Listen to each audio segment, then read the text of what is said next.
The morning mist clung to the grounds of Thornfield Manor like a shroud, and Dorian Ashworth moved through it with the practiced silence of one who had learned to exist without being noticed.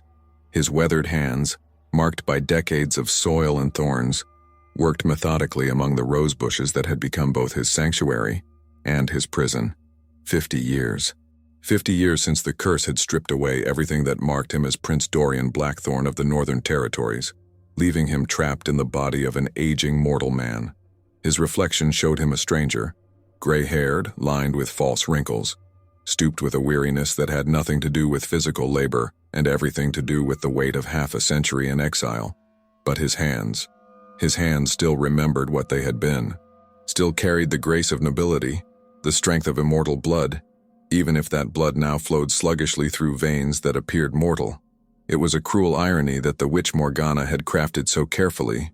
He retained all his vampiric abilities, his strength, his speed, his immortality, but wore the face of a man who belonged in servants' quarters rather than throne rooms.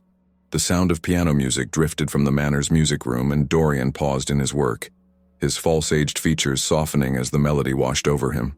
Miss Isabel Thornfield played every morning at precisely 9 o'clock, her fingers dancing across the keys with a skill that spoke of years of dedicated practice and natural talent that transcended mere technique.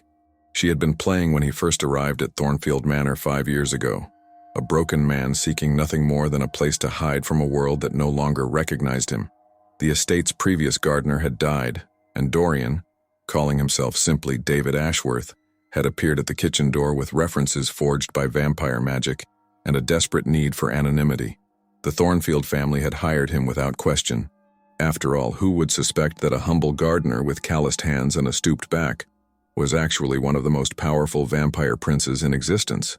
But it was Isabel's music that had made him stay. Every morning, every evening, sometimes late into the night, her piano sang with a voice that seemed to speak directly to his wounded soul. She played as if she could see colors in the notes, as if her blindness had opened some other sense that allowed her to paint emotions in melody. Dorian had never spoken to her directly. In 5 years of tending the gardens that surrounded her home, he had maintained the careful distance of a servant, speaking only to her parents or the household staff when necessary. But he watched her sometimes, from the shadows of the garden, as she moved through the world with a grace that seemed to defy her lack of sight. She was beautiful in a way that had nothing to do with mere physical appearance, though she was lovely enough, with her auburn hair that caught fire in the sunlight and her green eyes that saw nothing but somehow seemed to see everything. There was something luminous about her, something that drew him like a moth to flame even as he forced himself to keep his distance. The music stopped abruptly, and Dorian looked up to see Isabel rising from the piano bench, her hand trailing along the wall as she navigated toward the French doors that led to the garden.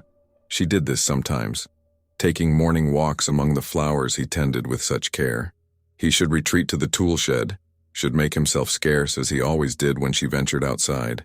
But something kept him frozen in place, watching as she stepped onto the stone terrace and breathed deeply of the morning air. "The roses smell particularly lovely today," she said, and for a moment Dorian thought she was speaking to someone else. Then he realized she was addressing him directly, though she faced away from where he knelt among the flower beds. "Thank you, miss," he replied, his voice carefully roughened to match his assumed age and station. "The morning dew brings out their fragrance. You have a gift with them. I've never smelled roses so perfect, so—" She paused, searching for the word. "So alive. It's as if you understand what they need, not just to survive, but to truly flourish." Dorian felt something twist in his chest at her words. If only she knew how much he understood about surviving versus flourishing, about the difference between mere existence and truly living. "They respond to care, miss, to patience and understanding." "Yes," she said softly, turning toward the sound of his voice. "I imagine they do." She began to walk down the garden path, her hand trailing along the low stone wall that bordered the flower beds.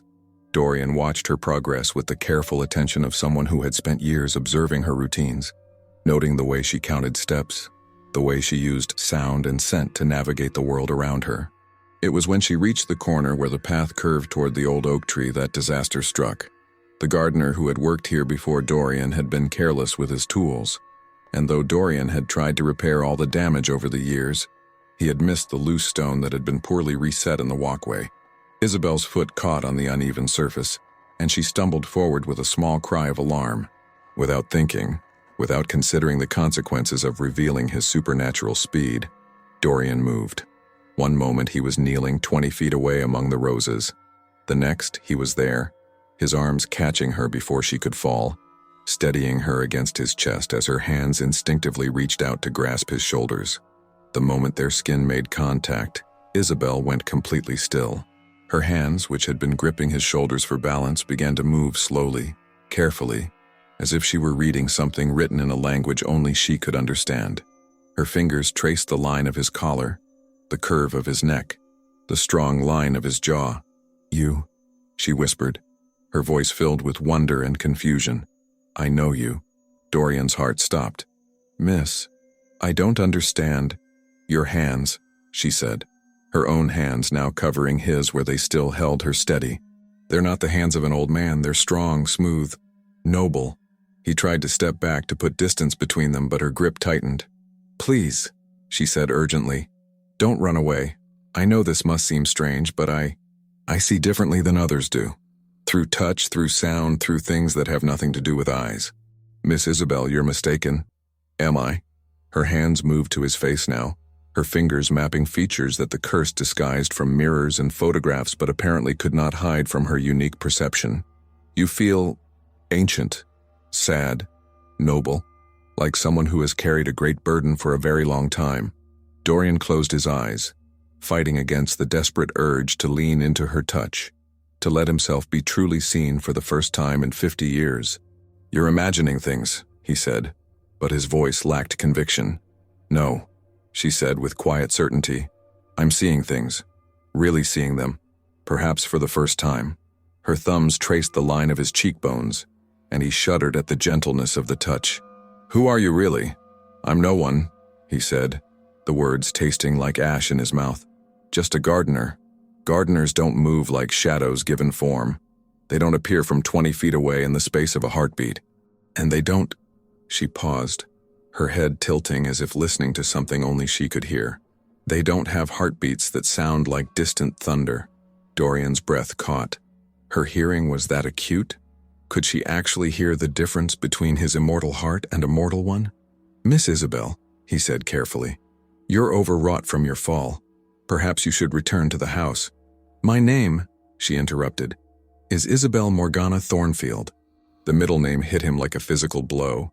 Morgana, the same name as the witch who had cursed him, who had stripped away his identity and condemned him to this half-life of exile and shame. "Morgana," he repeated, his voice hollow. "My grandmother's name. She died when I was very young, but—" Isabel's expression grew troubled. "But sometimes I dream about her. Strange dreams, full of magic and anger and you. That's impossible, is it? Because in those dreams you're not a gardener. You're someone important, someone powerful, someone who—" Her voice dropped to a whisper. "Someone who broke her heart." Dorian stepped back so quickly that Isabel stumbled, though she caught herself against the stone wall. His mind raced as pieces of a puzzle he hadn't even known existed began to fall into place. Morgana Thornfield. The witch who had cursed him had been Morgana Ravencrest, but witches often took new names when they integrated into human society. And if Isabel was her granddaughter— "I have to go," he said abruptly, turning away from her. "Wait," Isabel called after him. "Please, I need to understand."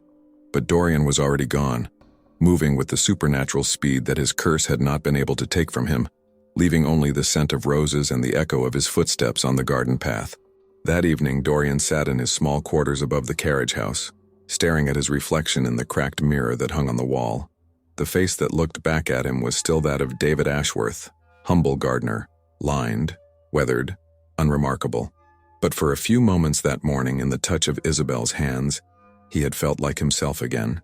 Prince Dorian Blackthorn, heir to the Northern Territories, a vampire lord who had once commanded armies and held the power of life and death over thousands. A vampire lord who had killed Isabel's grandfather in a war that had ended 50 years ago. The memory came back to him now, sharp and clear as broken glass. Edmund Ravencrest, a powerful witch who had allied himself with vampire rebels seeking to overthrow the established order.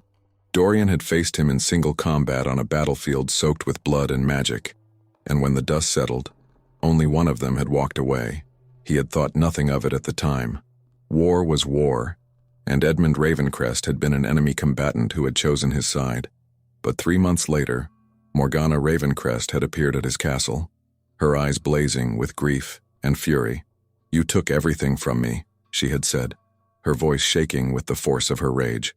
"My husband, my future, my reason for living. So I will take everything from you in return." The curse had been swift and merciless, not death. That would have been too kind. Instead, she had stripped away his identity, his appearance, his place in the world, leaving him with all his power but no way to use it, all his immortality but no life worth living. "You will wander," she had told him, as the magic settled into his bones like poison. "You will exist but not live, survive but not thrive, and you will know every day for the rest of your eternal existence that you are nothing and no one." But she had been wrong about one thing. He had not wandered. He had found a place here, in the gardens of Thornfield Manor, tending roses and listening to music that made his dead heart remember what it felt like to beat. And now he knew why. Morgana's granddaughter lived here, the child of whatever family she had built after her husband's death. The universe, it seemed, had a sense of irony that bordered on cruelty. A soft knock at his door interrupted his brooding. "Mr. Ashworth?" The voice was young, female, and achingly familiar. Dorian's hand froze on the doorknob. "Miss Isabel? You shouldn't be here." "I know, but I had to come, I had to." He heard her take a shaky breath. "I had to apologize." "For what?" "For frightening you this morning. For saying things that made you uncomfortable.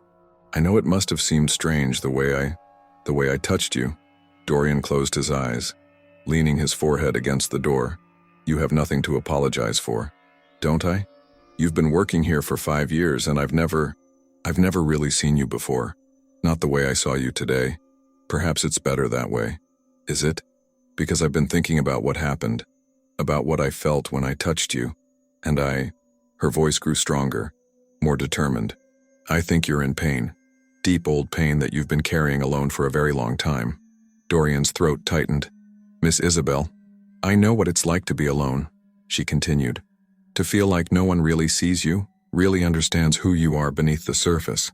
My blindness, it makes people treat me differently. They see the disability before they see the person. They speak to me like I'm a child, or they avoid me altogether because they don't know how to act around someone who's different. That's not the same thing, isn't it?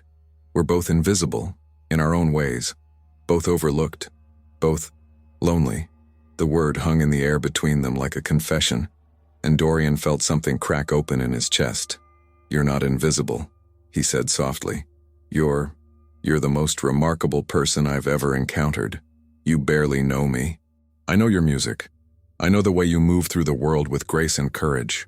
I know that you find beauty in things others overlook, that you have a gift for seeing the truth of things even when, especially when, others can't." "Then let me see you," she said urgently. "Really see you. Not the gardener you pretend to be, but the man you really are. You wouldn't want to see that man." "Why? What did he do that was so terrible?" Dorian was quiet for so long that he thought she might have left. When he finally spoke, his voice was barely above a whisper. "He killed someone. Someone who didn't deserve to die." "In war? How did you—" "Because I can hear it in your voice. The guilt of a soldier, not a murderer. There's a difference." "Is there? When the result is the same?" "Yes," she said firmly. "There is. War makes killers of good men, but it doesn't make them evil. It makes them broken, but it doesn't make them irredeemable." "You don't understand? Then help me understand, please. Open the door and let me see you properly." Dorian's hand trembled on the doorknob. Every instinct screamed at him to send her away, to maintain the careful distance he had cultivated for 5 years. But the loneliness she had spoken of, the desperate need to be truly seen by another soul, was stronger than his fear. Slowly, he opened the door. Isabel stood in the hallway, still wearing the simple blue dress she had worn that morning, her auburn hair loose around her shoulders.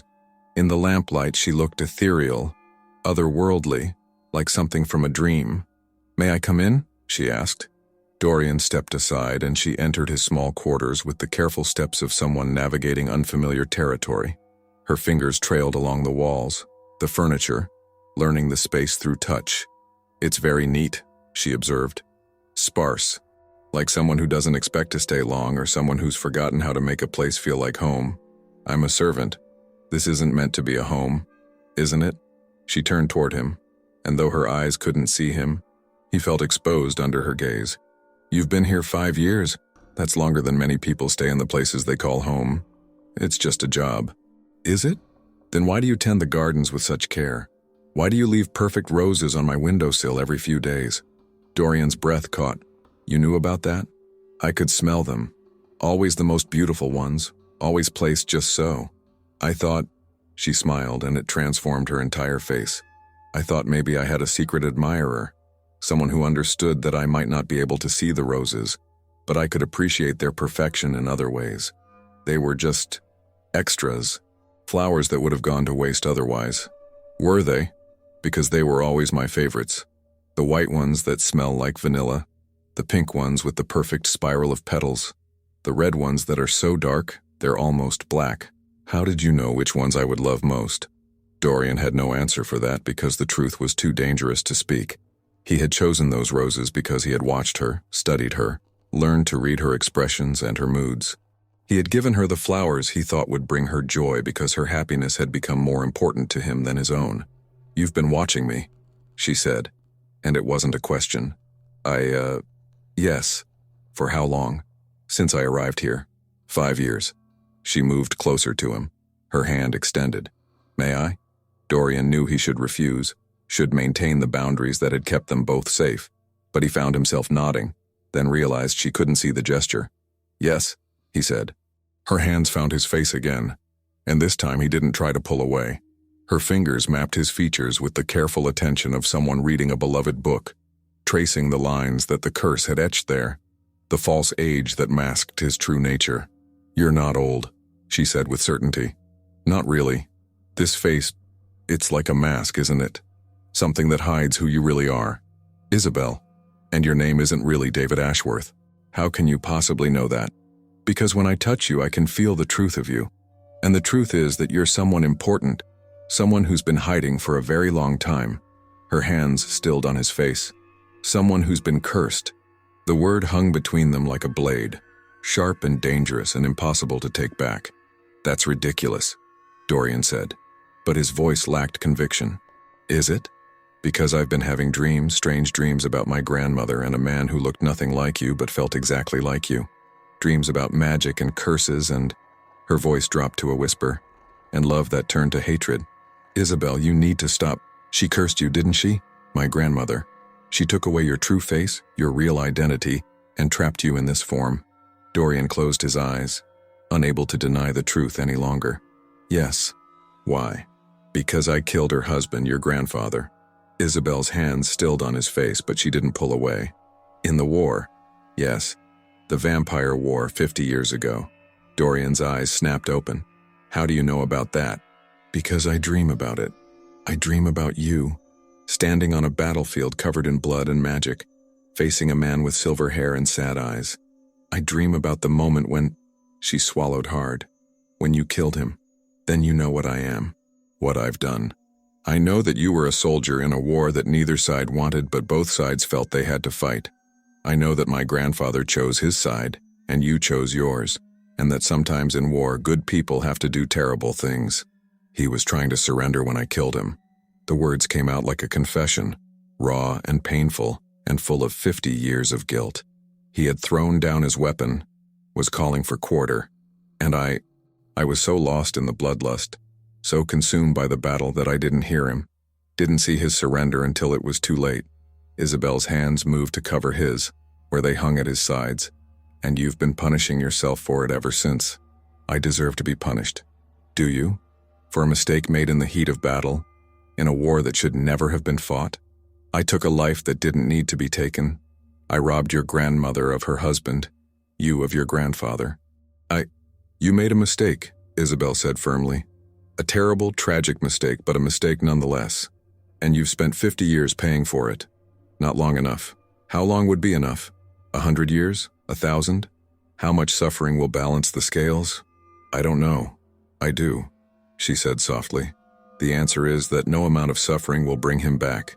No amount of guilt will undo what happened. The only thing that can come from this pain is more pain, unless what? Unless you choose to forgive yourself. Unless you choose to believe that you deserve something more than eternal punishment. I can't. Why not? Because if I forgive myself, if I allow myself to be happy, then his death means nothing. Then I'm just a monster who killed a good man and moved on with his life. No, Isabel said, her voice fierce with conviction. If you forgive yourself, if you choose to live rather than just exist, then his death becomes the catalyst for something better. It becomes the reason you learned compassion, empathy, the value of every life. You don't understand. I understand that the man who has tended these gardens for 5 years, who has left me flowers and watched over me from the shadows, who caught me when I fell and held me like I was something precious. That man is not a monster. That man is someone who has learned to love without expecting anything in return, to give without taking, to protect without possessing. That man is a lie, a mask hiding what I really am. No, Isabel said, stepping closer until there was barely an inch between them. That man is who you became because of what you learned from your mistake. That man is who you chose to be when you could have chosen to become bitter and cruel. Isabel, I'm falling in love with you, she said, the words tumbling out in a rush. With the gardener who brings me roses. With the man who moves like poetry and sounds like distant thunder. With the broken prince who has spent 50 years learning how to be human. Dorian's world tilted on its axis. You can't. Why not? Because I'm cursed. Because I'm not human. Because I killed your grandfather and destroyed your grandmother's life. Because you're afraid, she corrected. Afraid that if you let yourself love me, if you let yourself be happy, the curse will find a way to take it away. She was right, and they both knew it. For 50 years, Dorian had lived in careful isolation, never allowing himself to form connections that could be severed, never permitting himself joy that could be stolen. The curse had taught him that happiness was a luxury he couldn't afford. The curse isn't just about your appearance, Isabel continued, her hands moving to rest over his heart. It's about making you believe you don't deserve love, don't deserve happiness, don't deserve anything good. But what if you're wrong? What if the real curse is the one you've placed on yourself? And what if you're wrong? What if loving you only brings you pain? Then we'll face that pain together. But Dorian, she used his real name, and he wondered how she had known it. What if loving me brings us both joy? What if it's the thing that finally breaks the curse that's been holding you prisoner? Curses don't break that easily, don't they? Because it seems to me that yours has already started to crack. You've been hiding for 50 years, and today you saved me. You revealed yourself, let me see you. Trusted me with the truth. If that's not the beginning of breaking free, what is? Before Dorian could answer, before he could voice any of the dozen protests that crowded his throat, Isabel rose on her toes and kissed him. It was soft, gentle, tentative, the kiss of someone offering a gift without demanding anything in return. But it hit Dorian like lightning, like the first ray of sunlight after 50 years of darkness. For a moment he was frozen, overwhelmed by the sensation of being touched with love rather than fear, of being wanted rather than merely tolerated. Then his arms came up around her, pulling her closer as he deepened the kiss with 50 years of longing and loneliness and desperate aching need. When they finally broke apart, both were breathing hard, and Dorian could see tears glistening on Isabel's cheeks. I can see you, she whispered, her hands framing his face. Not with my eyes, but I can see you, the real you. Isabel, you're beautiful, she said, wonder in her voice. So beautiful, and so sad, and so worthy of love. I'm not. You are. You are worthy of love, of happiness, of forgiveness. You are worthy of a life that's more than just penance and pain. Dorian wanted to believe her, wanted to let himself hope that maybe, just maybe, 50 years of exile had been enough. But even as he held her in his arms, even as her love washed over him like absolution, he could feel the curse stirring, responding to his moment of happiness, like a predator scenting prey. Something's wrong, he said, his supernatural senses picking up a disturbance in the magical fabric around them. What do you mean? The curse. It's reacting to this. To us. Even as he spoke, the air in the small room began to thicken, charged with an energy that made his skin crawl and his teeth ache. The temperature dropped 10 degrees in as many seconds, and shadows began to gather in the corners despite the steady glow of the lamp. "She's coming," Dorian said, his voice hollow with dread. "Morgana, she's coming. My grandmother? But she's been dead for... Witches don't die the way mortals do. They fade, become something else, but the powerful ones can return when their magic is threatened." The shadows in the corners began to coalesce, taking shape and substance, forming into the figure of a woman in a black dress that seemed to absorb light rather than reflect it. She was tall, regal, with silver hair and eyes like winter storms, and when she spoke, her voice carried the weight of 50 years of hatred.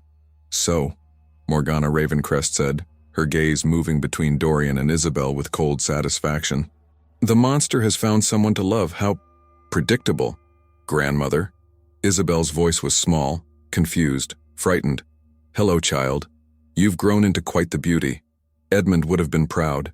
You're supposed to be dead. Death is a relative concept for those with sufficient power. I've been waiting, watching, ensuring that my curse remained intact and my vengeance complete." "Your vengeance?" Isabel stepped protectively in front of Dorian, though he tried to pull her behind him. "What vengeance? What did he do that was so terrible it required 50 years of punishment?" "He murdered your grandfather in cold blood, cut him down like a dog when Edmund was trying to surrender, trying to end the bloodshed." "That's not," Dorian began, but Morgana cut him off with a gesture that left him unable to speak. "Silence, monster. You've had 50 years to reflect on your crimes. Now it's time to pay the final price." "What final price?" Isabel demanded.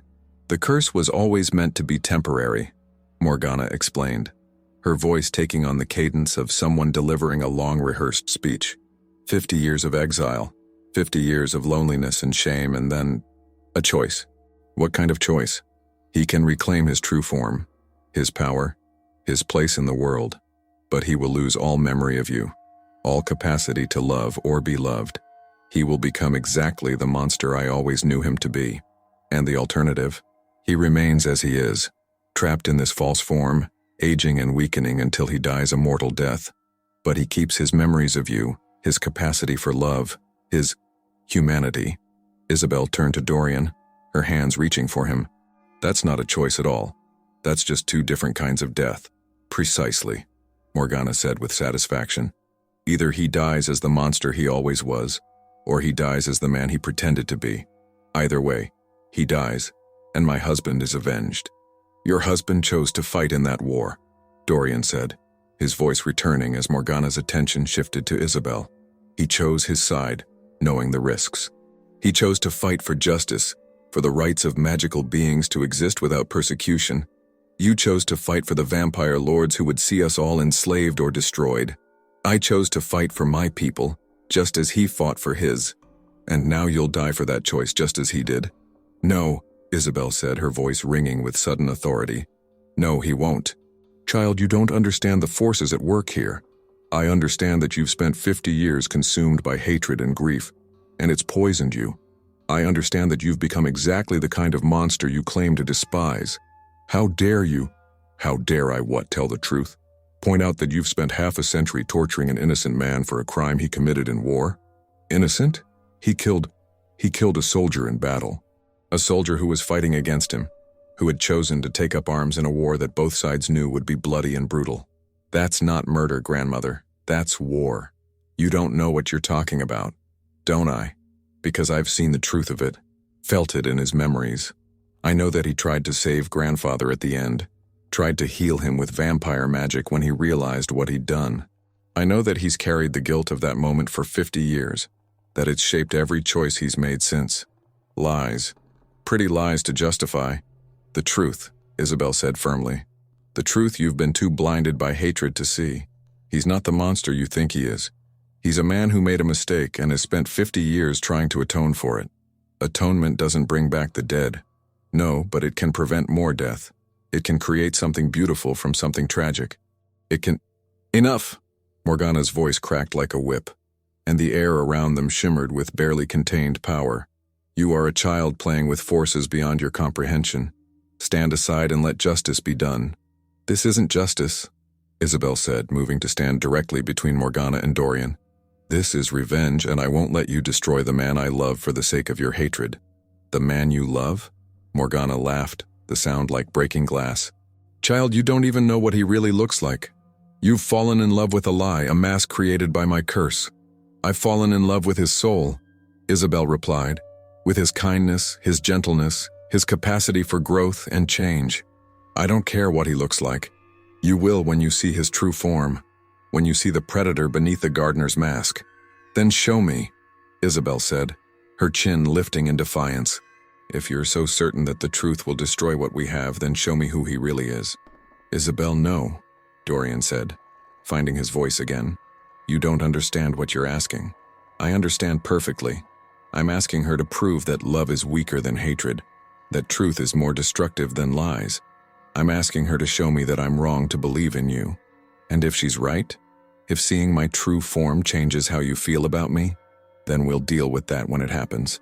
But Dorian, I need you to trust me. I need you to believe that what I feel for you is stronger than any curse, any revelation, any truth she might reveal." Dorian looked into her green eyes, those beautiful, sightless eyes that somehow saw him more clearly than anyone ever had, and felt something shift inside his chest. For 50 years, he had been afraid of discovery, afraid of rejection, afraid of hope itself. But Isabel was offering him something he had never dared to dream of: unconditional love, acceptance without reservation, faith without proof. "All right," he said quietly. "Show her." Morgana's smile was sharp as a blade. "As you wish." She raised her hands, and the air around them began to shimmer and twist.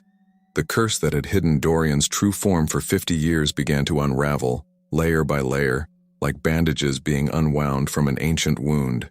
The false lines of age smoothed away first, revealing skin that was pale as marble and flawless as carved stone.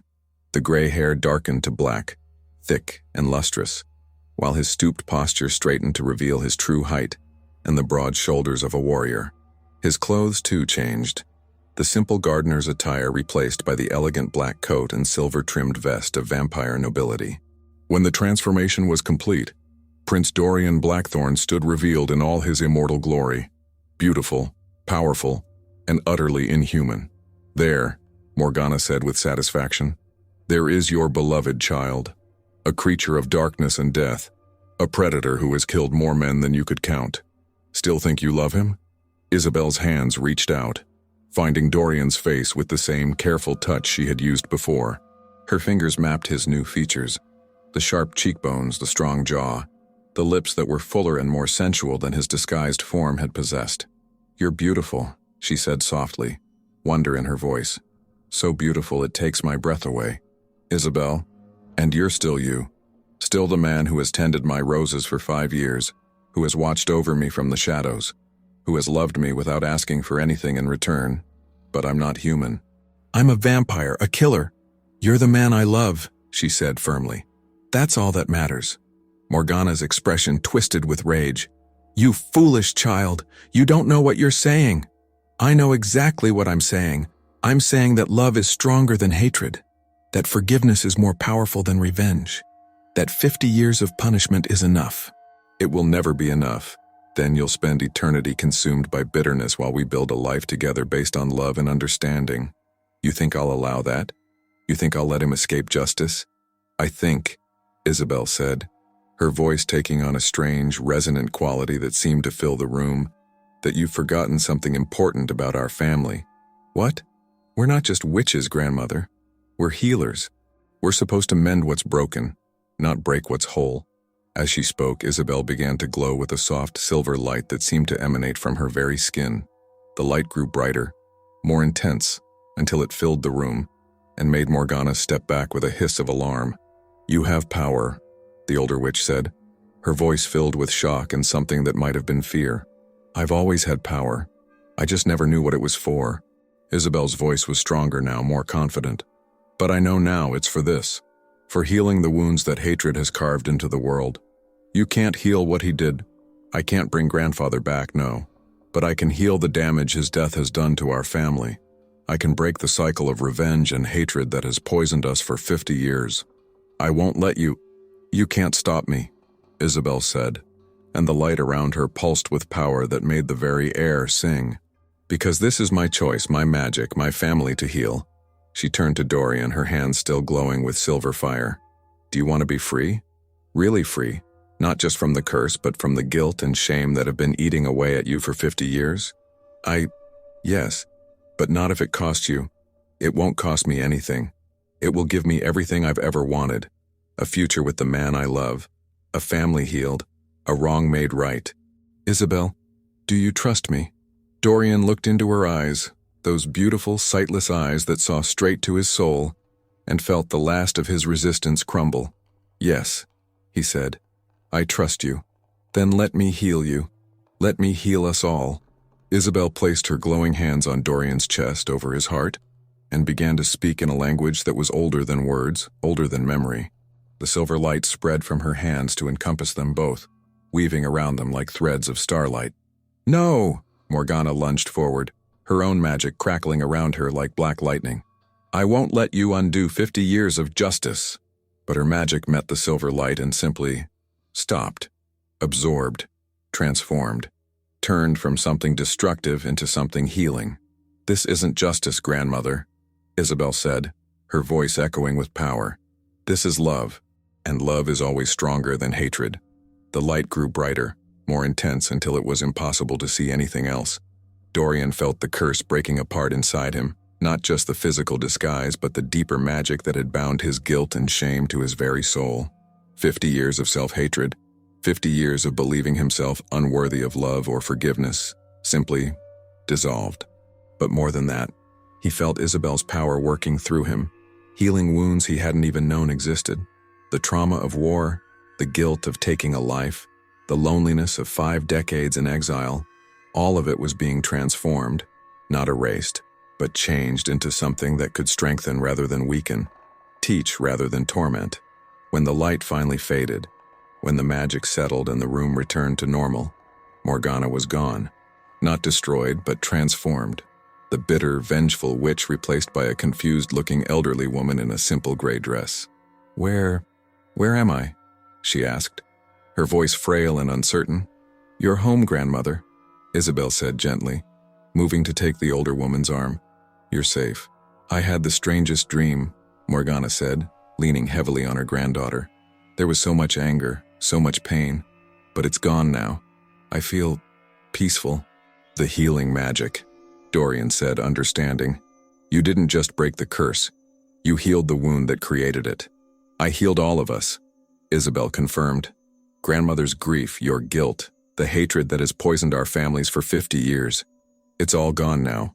But the memories remain, but without the pain, without the poison. We remember what happened, but we're not defined by it anymore. Dorian looked down at his hands, his true hands unmarked by false age or the calluses of manual labor. He was himself again, fully and completely, but he was also something more, something better. What happens now? He asked. Now we live, Isabel said, smiling up at him with radiant joy. We love. We build a future together. We prove that healing is always possible if we're brave enough to choose it. And your grandmother? Will live with us if she chooses. She's family, and family forgives. Dorian pulled Isabel into his arms, marveling at the feel of her against him, the reality of her love, the impossible gift of redemption she had given him. I love you, he said, the words carrying 50 years of longing and gratitude. I love you too, she replied. All of you. The prince, the gardener, the man who learned to choose love over hatred. Even though I'm not human? Especially because you're not human. Because you chose to become more human than most humans ever managed to be. As they kissed, as they held each other in the soft glow of healing magic, Dorian felt something he hadn't experienced in 50 years. Hope for the future. Not just survival. Not just existence, but a real life filled with love and joy and the possibility of happiness. The curse was broken. The cycle of revenge ended. And for the first time since that terrible day on the battlefield, Prince Dorian Blackthorn was truly free.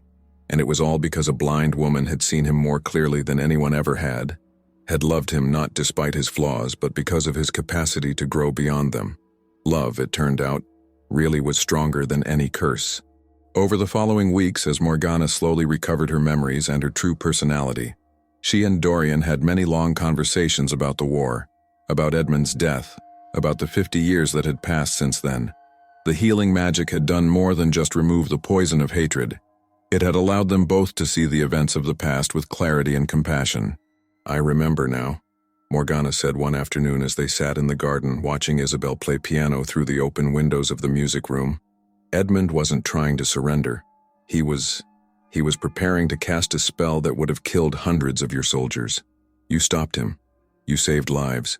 But you thought what I wanted you to think, what my grief and rage made me believe. But the truth is that Edmund died as a soldier, fighting for what he believed in. There was honor in that, even if I couldn't see it at the time. "I'm sorry for your loss," Dorian said quietly. "I'm sorry for the pain my actions caused you. And I'm sorry for the 50 years I stole from you, for the curse that kept you from living, from loving, from being who you were meant to be." "Those 50 years weren't stolen," Dorian said, surprising them both. "They were necessary. I needed to learn humility, compassion, what it meant to serve rather than command. I needed to understand the value of simple things, tending a garden, listening to music, finding joy in small moments. And now I know that true nobility has nothing to do with titles or power. It has to do with how we treat others, how we choose to use whatever gifts we've been given. And what will you do with that knowledge?" Dorian looked toward the music room, where Isabel's fingers danced across the piano keys with the same grace and beauty that had first captured his heart. "I'm going to build a life worthy of the love I've been given. I'm going to use my abilities to help others, to bridge the gap between our peoples, to prove that redemption is always possible. And the vampire court? Your responsibilities as a prince? We'll have to adapt. I'm not the same man who left 50 years ago. I won't rule through fear or force. If they want me back, it will be on my terms, which are peace, understanding, the recognition that humans and vampires can coexist, can even love each other, if we're willing to see past our differences to what we share." Morgana smiled, and for the first time since her transformation, she looked truly at peace. Edmund would have liked that.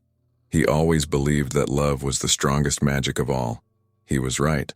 That evening, as Dorian and Isabel walked through the gardens he had tended for so many years, she asked him about his plans for the future.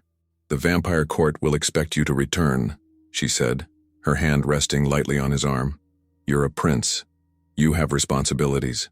I have responsibilities here too. To you, to the life we're building together. But your people need you, especially now when there's a chance to change things, to build a better relationship between vampires and humans." "Are you trying to get rid of me?" Dorian asked, only half joking. "Never. But I'm trying to make sure you don't sacrifice who you're meant to be for my sake." "And who am I meant to be?" "A leader, a bridge builder, someone who can use his experience, his wisdom, his understanding of both worlds to create something better. I can't do that without you. You won't have to. We'll do it together, even if it means leaving Thornfield Manor, even if it means entering a world that might not accept you. Even then, Dorian, I've spent my whole life in this house, in this garden. I'm ready for an adventure. It won't be easy. The vampire court is complicated, political, dangerous sometimes. Then it's a good thing I'll have a vampire prince to protect me, and I'll have a healer to keep me grounded, to remind me what's truly important." "What's that?" "Love, compassion, the belief that everyone deserves a chance at redemption." They stopped beside the rose garden where the flowers Dorian had tended with such care bloomed in perfect profusion. In the moonlight, they looked ethereal, otherworldly, like something from a fairy tale. "I have something for you," Dorian said, reaching into his coat pocket. "What is it?" He pulled out a small velvet box, and Isabel's breath caught as she realized what it must contain. "Dorian, I know we haven't known each other long, not really. I know there are complications, challenges we'll have to face. But Isabel, I've loved you for 5 years. I've watched you, admired you, dreamed of a future I never thought I could have. And now I'm free to love you properly, to offer you not just my heart but my life, my future, everything I am and everything I hope to become. He knelt among the roses, opening the box to reveal a ring that was simple and elegant, a single diamond surrounded by smaller stones that caught the moonlight like captured stars. "Isabel Morgana Thornfield," he said, his voice steady despite the emotion threatening to overwhelm him. "Will you marry me?" Isabel's hands flew to her mouth, tears streaming down her cheeks. "Yes," she whispered. "Yes, of course, yes." Dorian slipped the ring onto her finger, marveling at how perfectly it fit, how right it looked there. Then he stood and pulled her into his arms, spinning her around among the roses as she laughed with pure joy. "I love you," she said when he finally set her down. "I love you so much it frightens me sometimes." "Why does it frighten you?" "Because I never thought I could be this happy. I never thought someone could love me the way you do. Completely. Unconditionally. Without reservation." "Get used to it," Dorian said, pressing his forehead against hers. "Because I plan to spend the rest of our very long lives proving to you just how much you're loved." Our very long lives? There are ways for humans who love vampires, ways to extend life, to share in our immortality without losing your humanity. If that's what you want. I want whatever gives us the most time together. Then we'll have forever. Forever. Isabel repeated, the word full of wonder and promise. I liked the sound of that. As they stood together in the moonlit garden, surrounded by the roses that had brought them together, Dorian marveled at the strange turns his life had taken. 50 years ago, he had been a broken prince consumed by guilt and shame. Now he was a man who had learned that redemption was always possible, that love could heal any wound, and that sometimes the greatest curses could become the greatest blessings. The curse that had hidden his true form had also led him to discover his true self. The exile that had seemed like punishment had become a journey toward wisdom, and the woman who should have been his enemy had become his salvation. Love, it turned out, really was the most powerful magic of all. And in the gardens of Thornfield Manor, where a vampire prince had learned to tend roses and a blind pianist had learned to see with her heart, that magic bloomed eternal, beautiful, perfect, and forever. Epilogue, 1 year later. The gardens of Thornfield Manor had never been more beautiful. Under Dorian's care, no longer disguised as the humble David Ashworth, but openly acknowledged as Isabel's beloved, they had become a wonder that drew visitors from across the country. But it wasn't just his vampiric abilities that made the difference. It was the love he poured into every flower, every tree, every blade of grass. Love for the work itself, love for the woman who walked among the blooms each morning, and love for the life they had built together. The roses are particularly lovely today, Isabel said, her hand resting on his arm as they strolled through the garden in the early morning light. They should be. I've had an excellent teacher in the art of nurturing beautiful things. Have you? And who might that be? A blind pianist who taught me that true sight has nothing to do with eyes, and everything to do with the heart. Isabel laughed, the sound like music in the morning air. Flatterer. Truth-teller, he corrected, stopping to pick a perfect white rose and tuck it behind her ear. Just as you taught me to be. They had married 6 months ago, in a ceremony that had been attended by both vampire nobility and human society. It had been a scandal, of course, a vampire prince marrying a human woman, but it had also been a symbol of hope, proof that the old barriers between their peoples could be overcome. Morgana, her memories and personality restored by Isabel's healing magic, had given the bride away with tears of joy streaming down her face. The bitter, vengeful witch was gone, replaced by the loving grandmother she had been before grief and hatred had poisoned her heart. The vampire court had eventually accepted Dorian's return, though not without conditions. He had agreed to serve as an ambassador between the vampire and human worlds, using his unique experience to build bridges between the two species. It was work that suited him perfectly. He understood both worlds now, had lived in both, and could speak to the fears and hopes of each. Any regrets? Dorian asked, as he did sometimes when the morning light made Isabel look particularly ethereal. Only one, she said, turning to face him with that smile that never failed to stop his heart. What's that? That it took us 50 years to find each other. We found each other when we were ready, Dorian said, pulling her into his arms. When we were both ready to choose love over fear. And now? Now we have forever to make up for lost time. Forever, Isabel repeated, her hands moving to rest over his heart. I like the sound of that. Even if forever means being married to a vampire, especially if it means being married to this vampire, the one who tends roses and leaves flowers on windowsills and loves me enough to choose healing over revenge. The one who was saved by a blind woman who could see straight to his soul. The one who taught that blind woman that true beauty has nothing to do with appearance and everything to do with the courage to love without reservation. As they kissed in the morning sunlight, surrounded by the roses that had brought them together, Dorian marveled at the strange journey that had led him here. 50 years ago, he had been a broken prince consumed by guilt and shame. Now he was a man who had learned that redemption was always possible, that love could heal any wound, and that sometimes the greatest curses could become the greatest blessings. The curse that had hidden his true form had also led him to discover his true self. The exile that had seemed like punishment had become a journey toward wisdom, and the woman who should have been his enemy had become his salvation. "Dorian," Isabel said suddenly, her voice filled with wonder. "What is it? I can see something. Not with my eyes, but I can see our future. Children playing in this garden, growing up knowing that love is stronger than fear, that differences can be bridges rather than walls." "Children?" Dorian's voice was soft with amazement. "It's possible with the right magic. Morgana has been researching it. Ways for vampires and humans to have children together. She says it's her way of making amends, of using her power to create life instead of taking it. And you want that? Children with me? I want everything with you. A family, a future, a legacy of love that will outlast us both, even knowing the challenges they would face, being neither fully human nor fully vampire. Especially knowing that, because they'll be bridges just like us. They'll be proof that love can overcome any obstacle, any difference, any prejudice." Dorian thought about that, about children who would grow up in a world where vampires and humans could love each other, where the old barriers were breaking down, where anything was possible. "I love you," he said, the words carrying all the wonder and gratitude of a man who had been given a second chance at life. "I love you too," Isabel replied. "All of you. The prince, the gardener, the man who learned to choose love over hatred. And I love you.